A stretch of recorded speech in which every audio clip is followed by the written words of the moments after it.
공사 가서 토지주택 공사에서 하는 것도 있고 지방공사에서 하는 것도 있고 다 틀려. 그게 혜택이. 그러니까 본인이 그거를 그 인터넷 들어가 가지고 요건을 보고 그리고 뭐 여러 가지 지원에 대한 것이 많이 있다고. 그러니까 또 그 청년 희망주택 공급하는 애들은 기존 주거지역에다가 그 지어서 또 싸게 그 시세보다 좀 싸게 이렇게 공급해 주니까 그런 것들을 잘 확인을 해서 근데 여기는 뭐 부모님이랑 같이 살고 있을 거 아니야. 독립했다고? 원래 혼자 나왔는데 응. 집 들어갔다가 지금 또 나왔거든요. 그렇군. 그래서 그래서 월세가 너무 비싸가지고 무슨 지금 얼마인데 월세? 30만 원. 그런 거 센 거네. 행복하게 하네.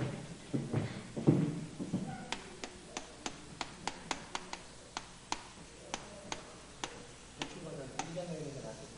40만 원.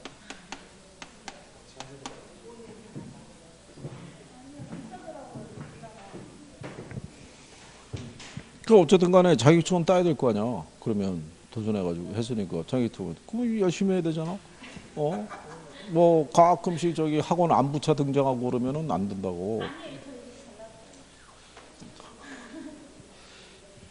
열심히 해야 돼. 절박한 심정을 가지고 해야 올해 동차를 합격하는 거라고. 이게 뭐 경비도 만만찮게 들어가고 시간도 많이 들어가는데 이게 한 번에 끝내야 된다고 한 번에. 2년 할 생각하면 진짜 끔찍하더라고요. 그럼요. 그렇지. 열심히 하면 되는 거지. 열심히 하면. 기회비용이 엄청난 거야. 2년을 기다하는 거는. 자,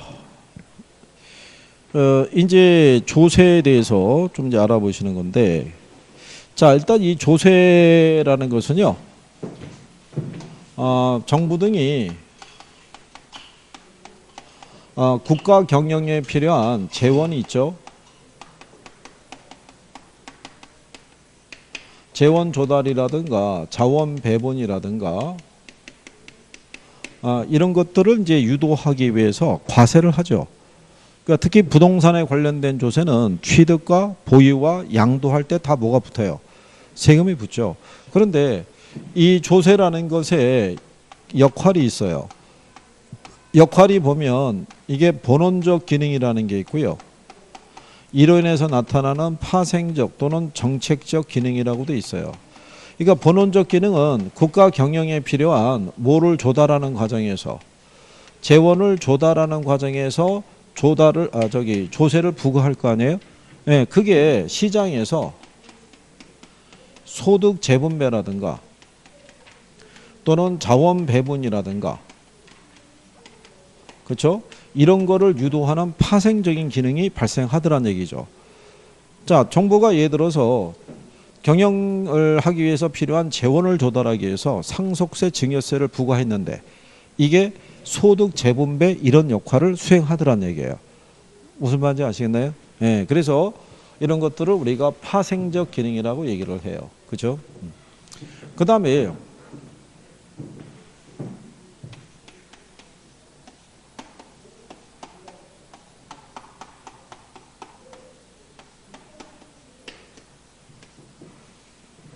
조세 회피라는 게 있고요. 탈세라는 게 있고 절세라는 게 있죠. 그렇죠? 네. 어느 게 불법이겠어요?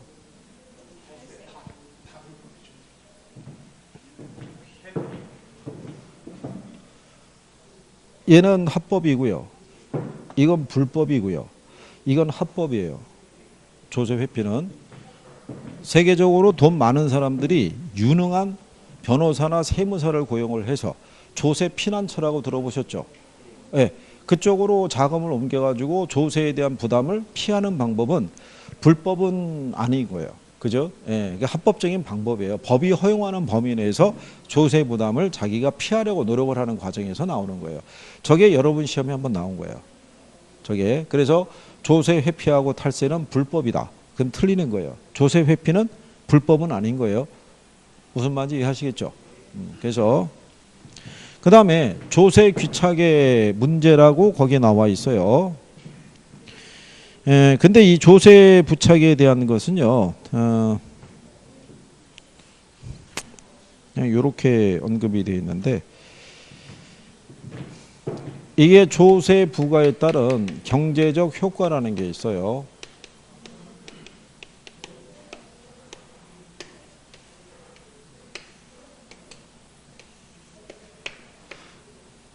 시장의 균형 가격이 1,000원이에요. 균형 거래량이 100인 상태에서 정부가 공급자에게 세금을 부과를 해요. 세금을. 근데 세금을 부과하기 전에는 우리가 앞에서 균형 가격 배우셨죠. 이 가격 하에서는 수요자나 공급자나 다 이익을 얻고 있다고 얘기했었죠. 각각의 무슨 이익을?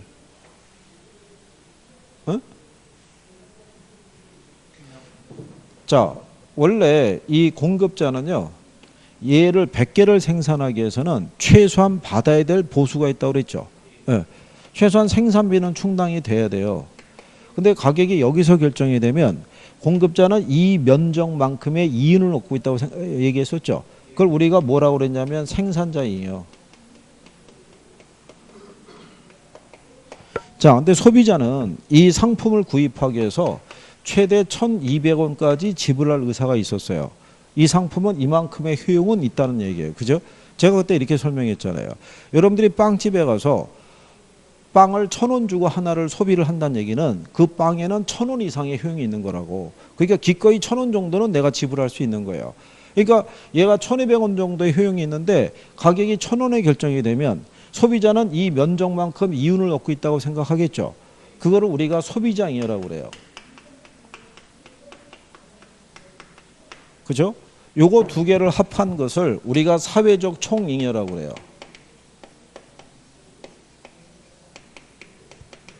자, 요 상태가 돼 있었는데 여기다 그림을 하나 또 그려보죠. 자, 이 상태가 됐는데 정부가 생산자에게 100원의 조세를 부과했어요. 그러면 생산자는 이 세금을 어디다 반영해서 가격에 반영을 해서 이 세금의 전부 또는 일부를 수요자에게 전가시키고 싶겠죠. 그러면 가격을 올리려면 어떻게 되겠어요? 공급을 줄여야 된다고요.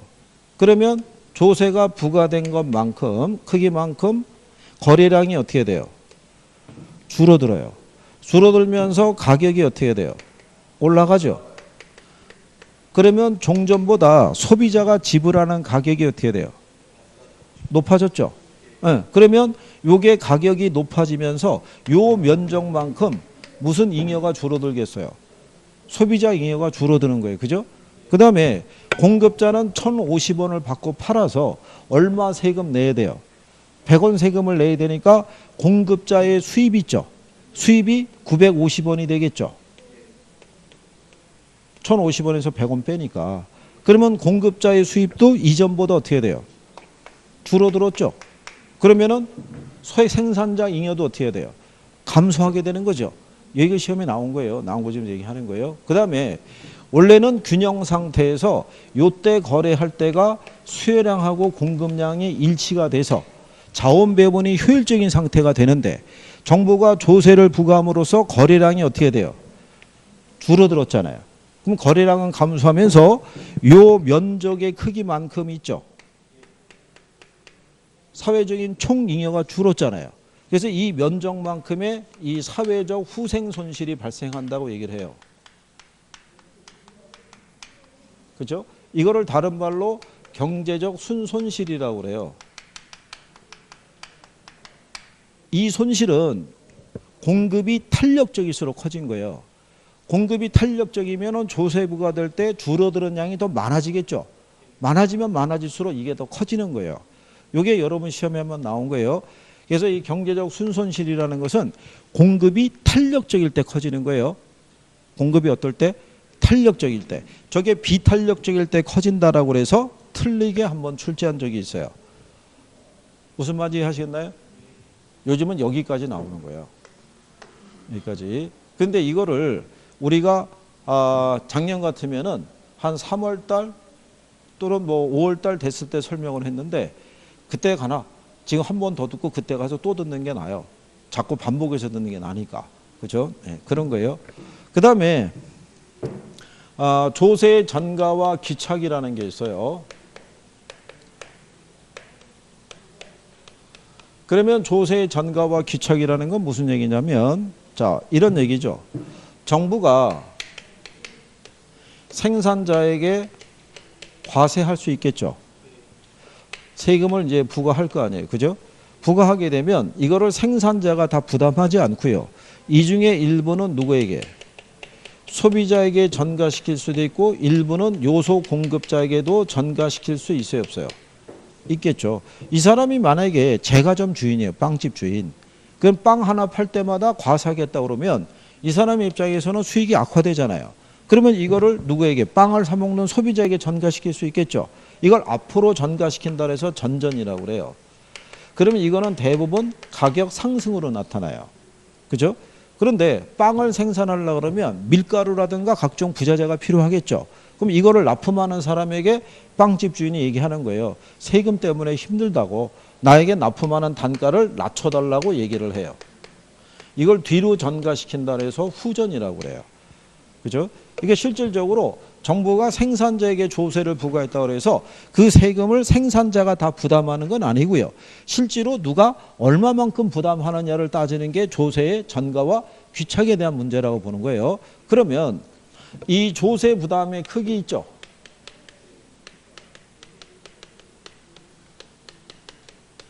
조세 부담의 크기는, 자, 만약에 정부가 조세를 수요자에게 부과할 때 있죠. 네, 수요자에게 부과하면 수요자 부담이 커지고 조세를 공급자에게 부과하면 공급자 부담이 커진다. 그러면 틀리는 거예요. 무슨 말인지 아시겠어요? 네, 조세를 부과했을 때 누가 더 많은 조세를 부담하느냐는 것은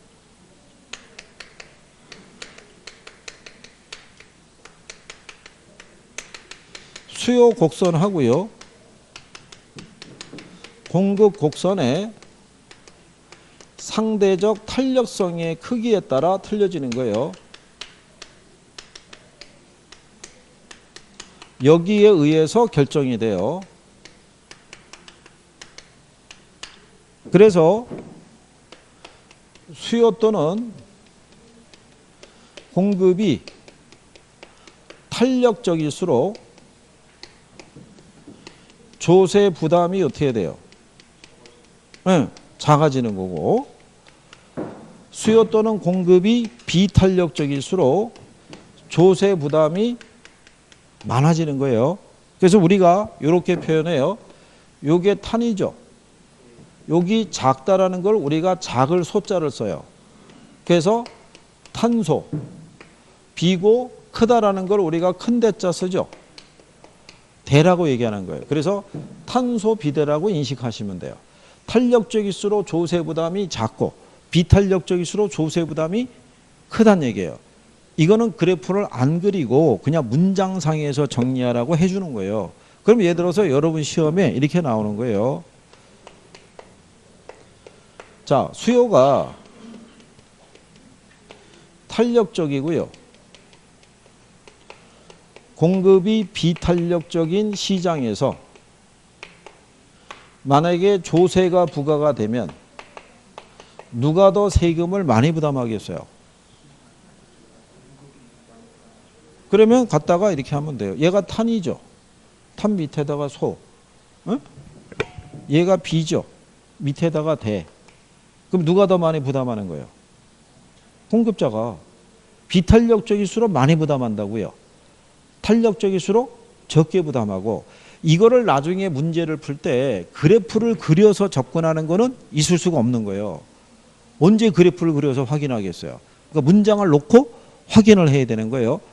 무슨 말인지 이해하시겠나요? 그래서 거기 그 209페이지에 보면 상단에 양가로 2번에 조세 전가라고 돼 있죠.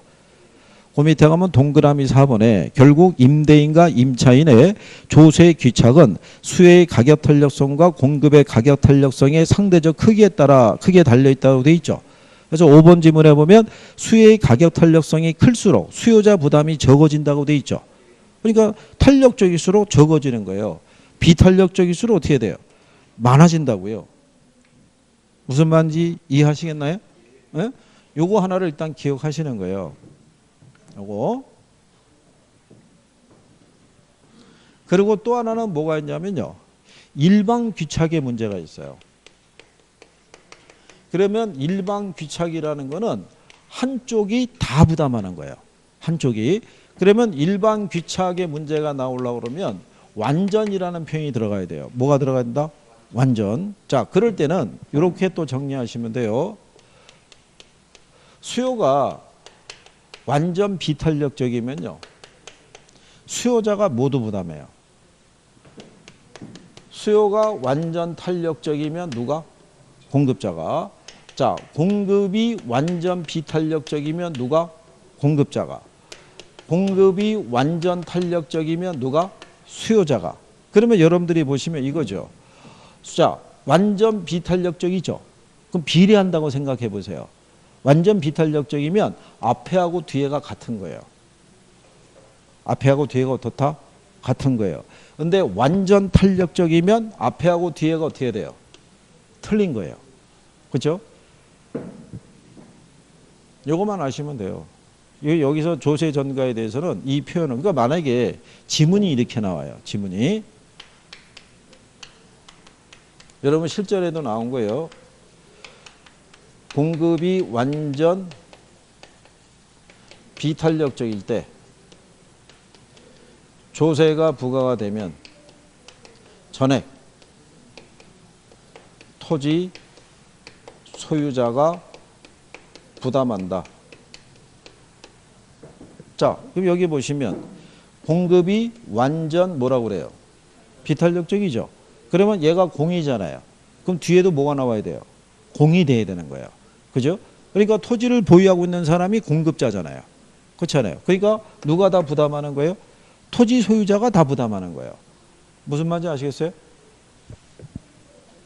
이 사람으로부터 사들이는 매수자가 수요자일 거 아니에요. 토지를 갖고 있는 사람이 뭐예요? 공급자잖아요. 그 사람이 내놓으면 그 사람이 공급하는 거 아니에요. 무슨 말인지 아시겠어요? 그러니까 이거를 친절하게 공급자라고 하지 않고요. 토지 소유자 또는 뭐라고 얘기를 해요? 공급자 또는 임대인 이런 식으로 표현한다고요. 공급을 하는 사람들을. 그러면 이게 이제 이런 내용인 거예요.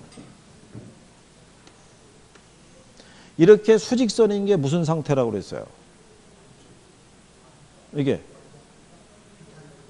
수직인 게 완전 비탄력적인 거예요. 근데 이 수직선이 있죠.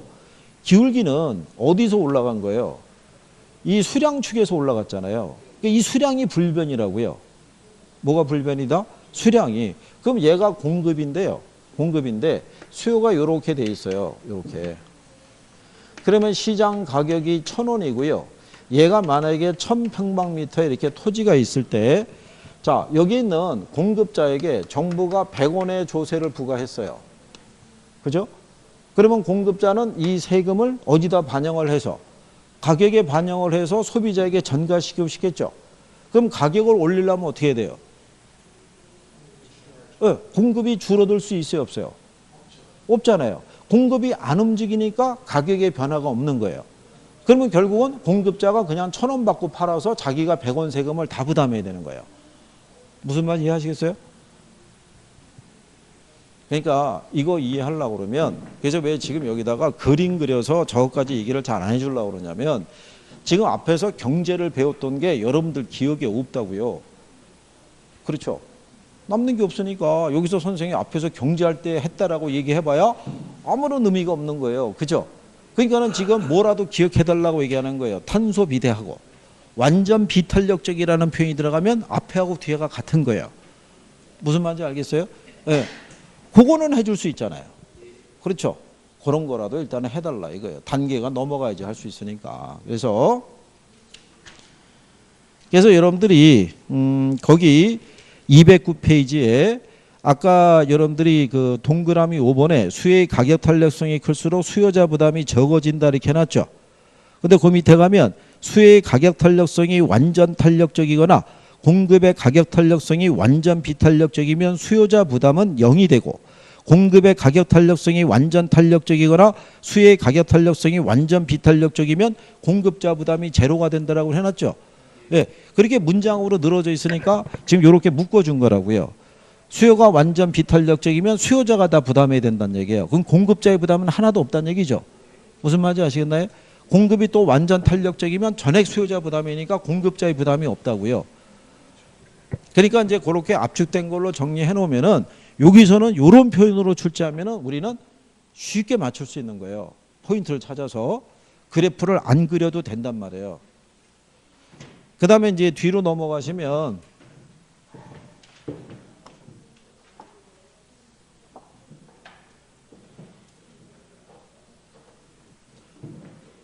자, 거기 용어상에서 보면요.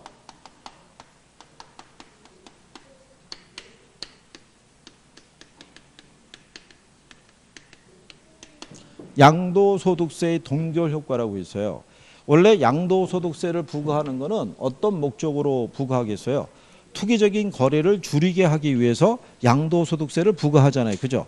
그래서 주택가격을 안정시키겠다는 데 목적이 있는데 근데 만약에 무슨 효과가 발생하면 동결 효과가 발생하면 오히려 부동산 가격이 상승하는 결과를 초래할 수 있다는 얘기예요. 그러니까 예를 들어서 갑이라는 사람이 토지 100평이 있죠. 네, 이거를 1억에 구입을 했어요. 그런데 이 토지 가격이 불과 6개월 만에 1억 5천으로 오르는 거예요. 그러면 6개월 사이에 5천만 원씩이나 떴으니까 투기적인 거래가 개입됐다고 보고 정부가 양도세를 갖다가 20%를 과세를 매기기로 발표를 한 거예요.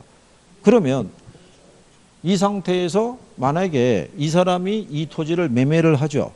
그러면 양도세라는 건 취득가 처분의 차익에 부과하는 세금이니까 5천에 20%면 1,000만 원은 뭐로 내야 돼요? 세금을 내고 이 사람이 손해 지는 거는 1억 4천을 손해 주겠죠. 그러면 얼핏 보면은 이 사람이 이익이잖아요. 1억에 사서 4천에 파는 거니까. 근데 이 사람은 이 가격에 거래하면 자기가 손해라고 생각해요. 이걸 1억 4천에 팔아가지고 다시 100평 살려고 그러면 1억 5천 줘야 돼요. 그렇죠? 그러니까 자기는 이 현재 상태에서는 이 가격에서는 판다 안 판다? 안 파는 거예요. 그러면 토지의 공급이 안 나올 거 아니에요. 그럼 결국은 토지가 필요한 사람들이 거래할 때 여기에다가 알파를 붙여주죠. 이것까지도 가격에 뭐 하도록 반영을 시켜준다는 얘기죠. 그래서 이 동결 효과가 발생하면 오히려 토지의 공급이 줄어들면서 부동산 가격이 상승할 수 있어요, 없어요? 네, 상승할 수 있는 거예요. 그래서 거기 보시면 양도소득세 중과의 동결 효과라고 돼 있죠. 그렇죠? 자, 거기 동그라미 2번에 보면요. 양도소득세 중과를 통해서 정부가 얻으려고 하는 효과는 투기적인 수요를 감소시킴으로써 부동산 가격을 안정시키고자 하는 것이다 이런 얘기죠. 근데 1번 지문에 보면 동결 효과란 부동산의 자본이득에 중과세할 때 소유자들이 자산 매각 시기를 늦춤으로써 공급이 감소해서 부동산 가격이 상승하게 되는 현상을 말한다 이렇게 얘기하는 거예요. 그러면 이게 시험에서는 어떻게 나오냐면 오른쪽 페이지 가면 예제 하나 있죠. 부동산 조세 경제적 효과라고 나오죠. 거기 1번 지문에 보면 양도소득세가 중과되면 주택 공급의 동결 효과로 인해서 주택 가격이 상승할 수 있다 이렇게 해주는 거예요. 그 맞는 표현이란 말이에요. 그죠? 근데 여러분들이 거기 보면 3번 지문에 공급의 가격 탄력성은 탄력적이죠. 근데 수요의 가격 탄력성은 비탄력적인 시장이죠. 세금이 부과되면 누가 더 많이 부담하겠어요? 자, 거기 보면 공급의 가격 탄력성은 탄력적이라고 해놨죠. 그러면 탄력적 밑에다가 소라고 쓰면 되고 수요의 가격 탄력성이 비탄력적이죠. 거기다가 대라고 쓴다 그러면 누가 더 많이 부담해요? 수요자가 더 많이 부담하는 거예요. 무슨 말인지 아시겠어요? 그러면 실질적으로 수요자가 공급자보다 더 많은 세금을 부담하게 된다 그랬으니까 맞는 표현이잖아요. 무슨 말인지 이해하겠어요? 그러니까 여기에 문제를 푸는 요령은 그림을 그리거나 내용을 완벽하게 이해를 하질 않더라도 이렇게 대입하는 요령만 알아도 맞고 틀리고를 내가 판별할 수 있다고요. 무슨 말인지 아시겠어요? 그러니까 이쪽이 취약한 분들이 있잖아요. 그래프 그려서 하는 거를. 그 싫어하는 분들에게는 이런 식으로 그냥 제끼고 넘어갈 수 있다 이런 얘기예요. 이해하시겠나요? 네, 이제 그거 얘기하는 거예요, 그거. 그죠? 자, 그래서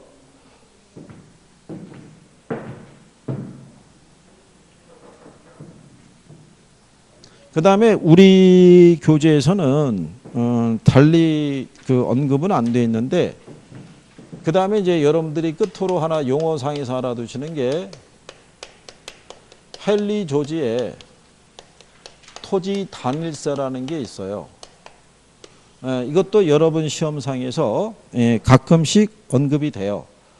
헨리 조지라는 사람이 아까 여러분들이 배웠던 토지 공개념이 있죠. 예, 그 토지 공개념이라는 용어를 이 사람이 이제 최초로 사용을 한 거예요. 이 사람은 고전학파의 이 지대 원리를 그대로 계승한 사람이에요. 그래서 이 사람은 지대를 뭐로 보냐면 이걸로 보는 사람이에요.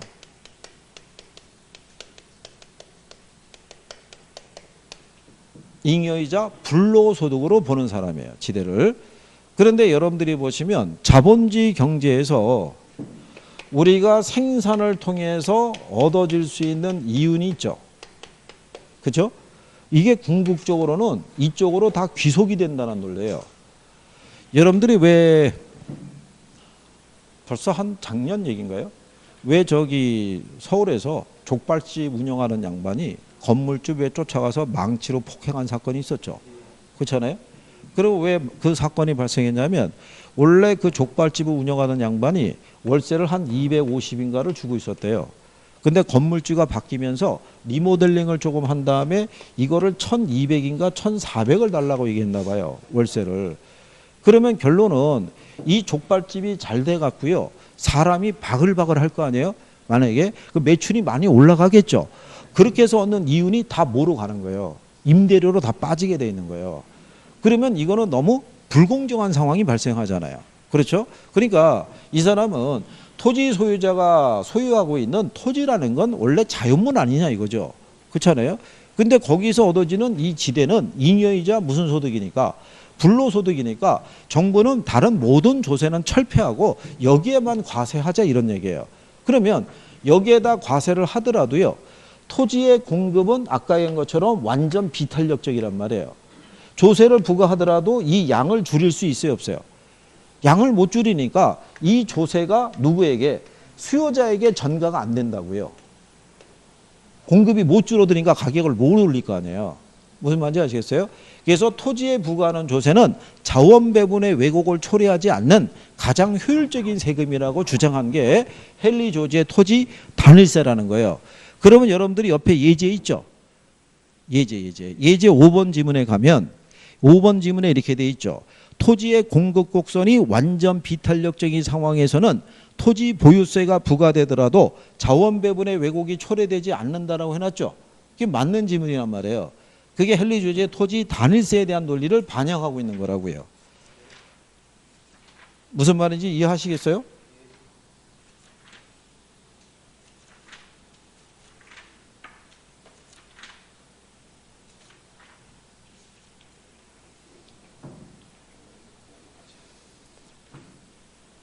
그래서 이제 그런 내용에 대해서 그리고 232페이지가 보시면요.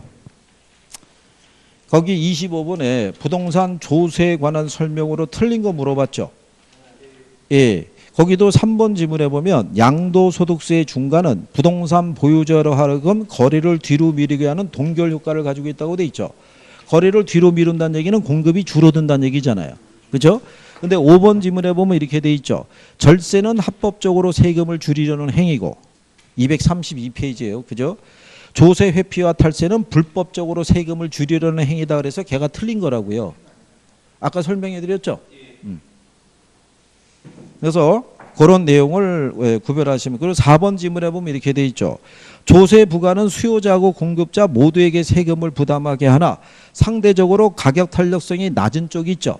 즉 비탄력적인 애가 세금을 더 많이 부담한다 이런 표현이라고요. 이해하시겠어요? 네, 그러니까 그런 내용들을 여러분들이 구별할 수 있으시면 되는 거예요. 그러니까 이게 한 번에 정리가 돼야 안 돼요. 한 번에 이게 하기 힘들다고 그러니까 돌아야 되는 거예요. 계속. 여기 남아서 공부해야 돼 진짜. 뭐? 어떻게 한다고? 한 번의 정리 같은 소리 하고 있네 진짜. 설명. 그게 무슨 얘기냐면 자 생각해 보세요. 제가 여러분들에게 예를 들어드리고 이렇게 한 이유가 뭐겠어요? 이거를 이해를 시키기 위해서 예를 갖다 찾아가지고 만들어갖고 설명을 해주는 거잖아요. 그죠? 그럼 무슨 생각이 드냐면 들을 때는 아는 것 같아요. 들을 때는. 근데 돌아서서 당장 집에만 도착을 해갖고 다시 들여다보면은 아까 무슨 얘기했지? 기억이 안 난다고요. 그게. 그러니까 반복을 해야 되는 거예요. 와서 듣고 돌아서면 잊어먹어요. 그럼 무슨 말인지 모르겠는데 그럼 다시 또 와요. 그러면 선생님이 또 알려주는 거예요. 그러니까 계속 뭐 하는 거예요. 중개사 공부는 반복이에요. 반복. 그렇죠? 그리고 공부가 생활화돼야 돼요. 이게 항상 정해진 시간에 내가 이걸 계속 볼 수 있도록 돼 있어야 되는 거예요. 지금은 제가 여기저기 손천하고 김총각 얘기하지만 나머지 분들도 여건이 되면은 같이 남아서 공부를 해야 돼요. 그래서 공부하는 분위기가 잡혀야 된다고요. 그래야지 입안에서 합격자가 많이 나오는 거예요. 그렇지 않겠어요? 확실하게. 어디나 다 똑같아요. 인강으로 듣는 분이나 여기 나와서 하는 분들이나 하여간 뒤로 미루려고 하는 습성은 다 비슷비슷해요. 에? 오늘 안 하면 내일 하면 되지, 내일 안 하면 다음 주에 하면 되지, 아니면 다음 달에 하면 되지, 날 풀리면 하면 되지, 날 좋으면 하면 되지, 쭉 가는 거예요. 쭉. 그걸 제가 얼마나 많이 봐왔겠어요. 그죠? 그러니까 매번 잔소리 안 할 수가 없는 거예요. 그죠? 에? 그러니까 아마 이제 또 그럴 거예요. 여기 있는 분들은 서로 시선을 맞추면서 하고 있잖아요. 예, 그러니까 차마 저기를 못하고 인강으로 듣는 사람들은 자기 얼굴은 안 보이니까 보면서 좋아하고 그러면 안 된다는 얘기죠. 그죠? 똑같이 경각심을 갖고 열심히 해야 된다는 얘기예요. 무슨 말인지 아시겠죠? 이건 한 만큼의 결과가 나오는 거예요. 자, 이제 힘들 내시고 다음 시간에 오시게 되면 투자론을 우리가 정리를 해보도록 하고요. 자, 어쨌거나 연휴 기간이에요. 또 다음 주 목요일까지 쉬시잖아요. 거의 일주일 쉬잖아요.